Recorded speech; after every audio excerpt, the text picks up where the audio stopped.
Carl first saw Jamie through the glass haze of a late-night cafe, rain streaking down the windows like the universe's slow applause. She was curled on a red vinyl stool, glossy lips wrapped around a straw, legs crossed with careless confidence. Their eyes met, and just like that, the world narrowed. Her voice, when she finally spoke, was equal parts velvet and bite. "Sketching your dreams, or just avoiding real life?" she teased. Carl smirked, replying, "Depends. Are you part of the dream?" Within minutes, they were trading words like flirtation with a high-stakes game, each jab more magnetic than the last. The tension between them didn't simmer, it combusted. Minutes after leaving the cafe, they were tangled in the back seat of Carl's weathered sedan, fogging the windows with breathless urgency. Her nails dragged over his collarbone. His mouth found her pulse. It wasn't romantic, it was primal. The kind of chemistry that writes itself in a memory before names even fully stick. By morning, she was sipping his coffee in nothing but his shirt, legs draped across his lap like she'd always belonged there. Carl didn't know it yet, but this wasn't the start of love. It was the spark that would burn down everything he thought he understood. In the beginning, their rhythm was poetry, late-night kisses between spreadsheet edits. Jamie curled up beside Carl on the couch while he sketched out delivery routes and back-end logistics in his notebook. Her voice was his soundtrack, her touch a balm against burnout. She'd bring him greasy fries at midnight and straddle his lap while he talked about scalable growth and urban delivery zones. "You make hustle look sexy," she once whispered, nibbling his earlobe while his laptop glowed between them. But as the weeks bled into months, the cadence shifted. The hunger in Jamie's eyes wasn't just for him anymore. It was for weekends away, luxury handbags, and a lifestyle Instagrammable enough to feed her vanity. Carl's startup, once their shared ambition, became a rival for her attention. She began to recoil at his late nights, roll her eyes at his excited chatter about dispatch software.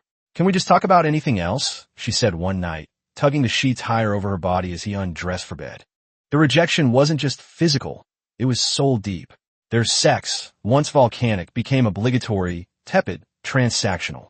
And Carl, desperate not to lose her, tried to balance it all, chasing profits by day and chasing her body by night.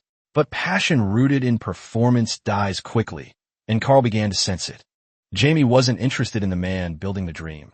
She wanted the dream already built.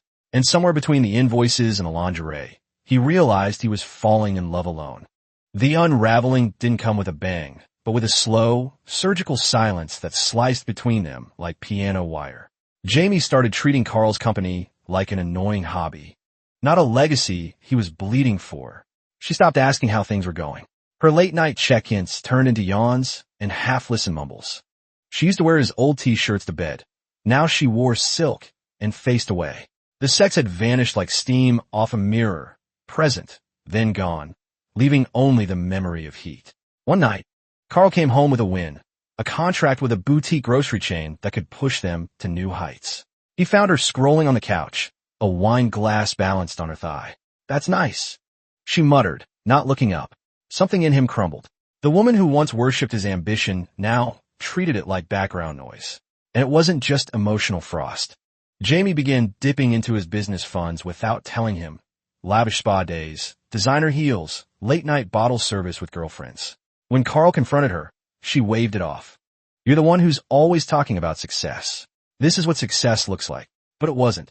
It was indulgence without investment, pleasure without partnership. Carl watched as she transformed from muse to saboteur, poisoning their shared vision with entitlement and quiet disdain. And still he stayed. Still he worked.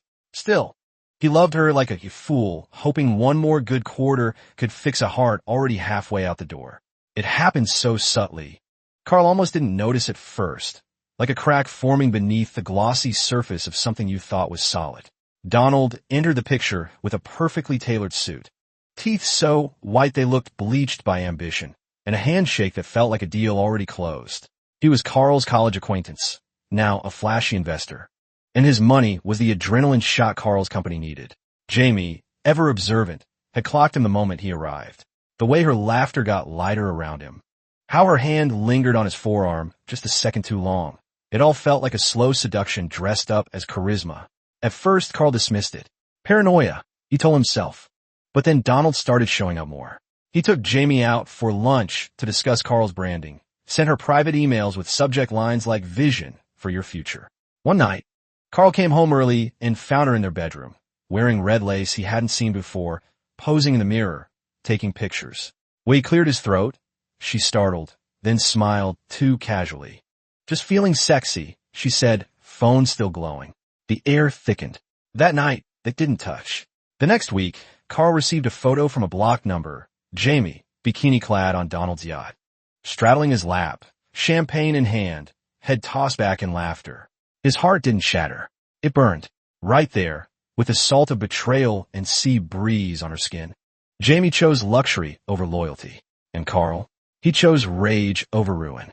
The image of Jamie on Donald's yacht haunted Carl like a brand pressed into skin, permanent, mocking. Her bikini clung to her like second skin. Champagne fizzed dancing on her lips, legs wrapped around the very man Carl had once toasted dreams with. She wasn't just gone. She was parading her betrayal like it was designer fashion. The caption stung worse than the image. Upgrade season. Carl sat in the silence of his dark apartment, the same one he built their dreams in, and stared at the screen until the colors blurred. The woman who once whispered, "I believe in you," while tracing her fingers down his spine, had discarded him like yesterday's ambition. But grief didn't come first. Fury did. Not explosive. No, this was slow-cooked vengeance. A quiet decision forged in sleepless nights and empty takeout containers. While Jamie played trophy wife in penthouses and cabanas, Carl vanished into the grind. He sold his furniture for capital, cut luxuries down to black coffee and determination. He worked like a ghost chasing fire, rebuilding from the ashes she thought would smother him. Every contract signed was a middle finger. Every investor who said yes was a quiet triumph over heartbreak. He knew what she thought. Carl was done. Broken. But Carl was becoming something else entirely. Focused, sharpened, unmerciful. Her betrayal didn't ruin him. It reinvented him. And someday, she'd realize her upgrade had an expiration date. And when that time came, he'd be ready, not to take her back, but to watch her burn in her own regret. Carl met Ella in the break room of a quiet, unassuming office. The kind of place where dreams didn't usually spark, but healing sometimes did.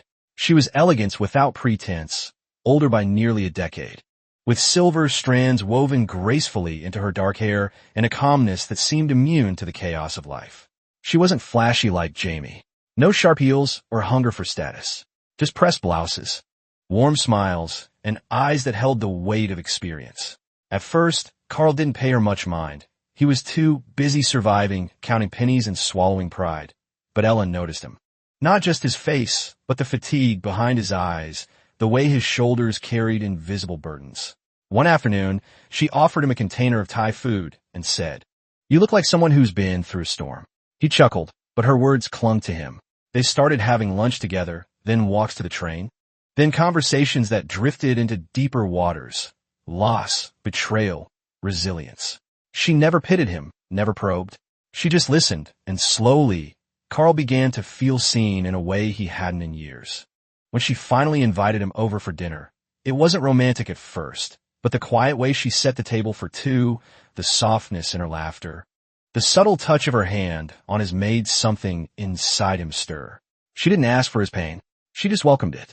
And in her arms that night, slow and exploratory, Carl rediscovered what tenderness truly felt like. Ella was unlike anyone Carl had ever known. She didn't demand attention. She commanded it with her serenity. While Jamie had once scorched through his life like wildfire, Ella was warm embers, steady and enduring. Her touch didn't ignite lust immediately. It invited safety, intimacy, and eventually, something deeper than desire. Carl found himself drawn not to flash, but to feeling. She would hum while she cooked, pour wine like it was an art, and lean into him during old movies like they were teenagers sneaking kisses behind curtains. But it wasn't just the romance that drew Carl in. It was the way she quietly orchestrated his comeback. Over herbal tea and moonlit conversations, she offered advice only a woman who'd lived could give. She believed in him, not in fantasy, but in function. She introduced him to an investor, an old friend from her business circles, and vouched for him like his worth was undeniable. "Carl isn't a man rebuilding," she told the investor. "He's a man evolving." With her support, Carl breathed life back into his logistics company. Contracts returned, Vans rolled again, and the business that once bled out in silence now pulsed with momentum. Ella never asked for credit. She watched him rise with pride, not possession. And though their relationship remained somewhere between partnership and undefined affection, Carl knew one thing. He owed her more than just gratitude. He owed her his resurrection. And somewhere deep inside, the fear lingered. Would she ever want more than to simply be his light? It had been nearly a year since Jamie vanished from Carl's life, taking with her the final frayed threads of his trust. But time, that stubborn alchemist, had turned wounds into wisdom. Carl's business was thriving, humming with the rhythm of orders and movement. The office bore his name now, embossed in gold across frosted glass. A name that once trembled under debt now stood tall in quiet power. So when Jamie called, her voice tremulous, Carl didn't feel anger. He felt nothing. Curiosity. Maybe. When they met at his office, she looked like a shadow of her former self, still beautiful, but the polish had worn thin. She walked through the halls of the company she once mocked, her heels clicking against floors that now belonged entirely to him. Her gaze flicked to the fleet of new vans, the busy staff, the framed testimonials. "You did it," she whispered. Carl simply nodded. "Yeah, I did." She tried to laugh, but it cracked halfway out. "You look good." He met her eyes. "You look different." And in that moment, the air between them wasn't charged with nostalgia or longing. It was heavy with missed chances and buried truths. Jamie asked to talk again. Carl agreed, not because he wanted her back, but because he wanted her to see it. Every success, every brick she thought he'd crumble beneath. She had left him in ruins, but he'd rebuilt into something better. And now, she would witness the empire born from her betrayal, up close and completely out of reach. Jamie's fall from grace wasn't loud. It was pitiful. When she showed up again, weeks after their office meeting, she didn't wear designer anything. No gleaming heels, no $1,000 tote swinging from her wrist. Just a wrinkled coat and desperation clinging to her like perfume gone sour. Her face was hollowed, makeup smudged in ways that couldn't hide the bruises. She sat across from Carl at the same park bench where they used to laugh about dreams, now trembling like autumn leaves. "He hits me," she said, voice barely above a whisper. "He cheats. He brings him home." Carl sat in silence, watching her crumble. She looked for sympathy, for sanctuary, but found none in his gaze. She had traded loyalty for luxury and now found herself choking on gold-plated chains. "Why now?" he asked, cold and precise. Jamie's tears spilled freely. "Because you're the only one who ever really loved me." But Carl didn't flinch. His silence was heavier than rage. Over the following days, she begged for his forgiveness, swearing she'd change. Sent him messages dripping in regret, late-night voice notes whispering apologies. And Carl, the strategist she'd forgotten he was, let her think there was hope. He asked for honesty, for nudes, for every sordid detail of her life with the man she chose. She sent it all, and he saved everything.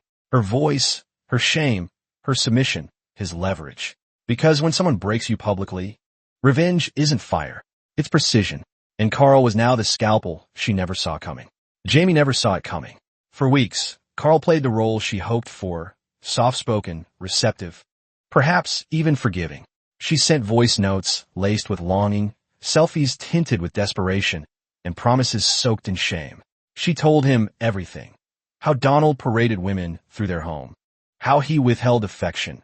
How she slept on the floor like furniture. Carl listened, replied just enough, and slowly pulled her deeper into the illusion. Then came the ask, "Can we start over?" Her voice cracked like old porcelain, and Carl said, "Let's meet." She lit up, floated to their meeting like a woman reborn. He kissed her cheek. She beamed, but she didn't know that Carl had already sent everything to Donald. Screenshots, voice memos, lingerie selfies, every message where she slandered the man she left him for. It was all delivered in a single brutal blow. When Jamie called Carl hours later, sobbing hysterically because Donald had thrown her out with nothing, Carl didn't waver. "You are ruined," he told her, voice steady. "I just flipped the mattress." And as she begged for mercy, he hung up, leaving her alone, finally, with the echo of her own choices. In today's world, where appearances often overshadow substance, Carl's story is a powerful reminder.